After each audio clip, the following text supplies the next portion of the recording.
Hello বন্ধুরা, আজকে আমি এই ভিডিওর মাধ্যমে প্রজ্জ্বল রাভান্না কেস যেটা আছে কর্ণাটকের সেটি আলোচনা করব।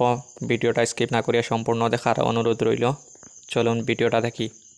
প্রজ্জ্বল রাভান্নার জন্ম 5 আগস্ট 1990 একটি পলিটিশিয়ান ফ্যামিলি, এবং তার জন্মস্থান হচ্ছে হাসান কনস্টিটিউয়েন্সি, কর্ণাটকার। এবং উনি বর্তমানে একজন সিটিং এমপি ছিলেন এবং ইয়ংগেস্ট মেম্বার অফ পার্লামেন্টও ছিলেন।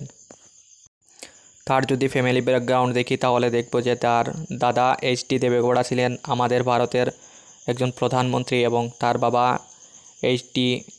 রাভান্না ছিলেন এই কর্ণাটকের একটি মিনিস্টার পদে, পিডব্লিউডি মিনিস্টার পদে ছিলেন উনি। এবং তার মামা যিনি কুমারস্বামী, উনি ছিলেন চিফ মিনিস্টার কর্ণাটকের।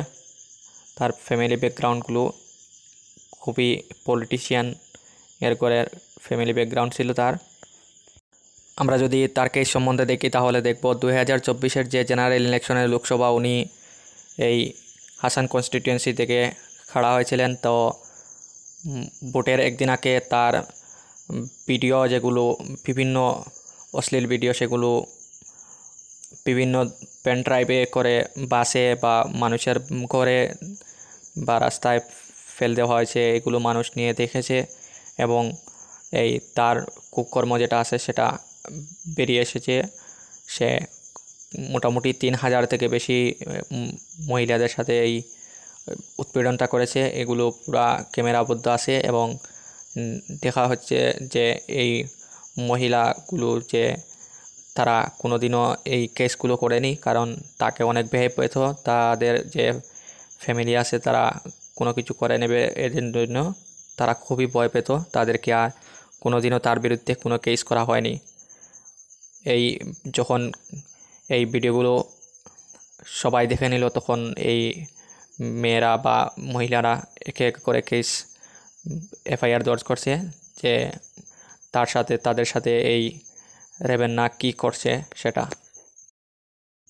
যখনই এই ভিডিওগুলো সামাজিক মাধ্যমে ছড়িয়ে পড়ে বা মানুষে দেখে ফেলে, তখন এই কর্ণাটকের যে বর্তমান সরকার আছে সেটি একটি স্পেশাল ইনভেস্টিগেশন টিম গঠন করেছে, এবং স্পেশাল ইনভেস্টিগেশন টিম এটা দেখছে যে এগুলো ফেক ভিডিও নাকি রিয়েল ভিডিও সে ধারণ করেছে, এবং কীভাবে মানুষকে সে ডরিয়ে ধমকিয়ে এই ভিডিওগুলো করতো এবং কেন এই বিভিন্ন মেয়েদের সাথে সে এই কর্মগুলো করতো।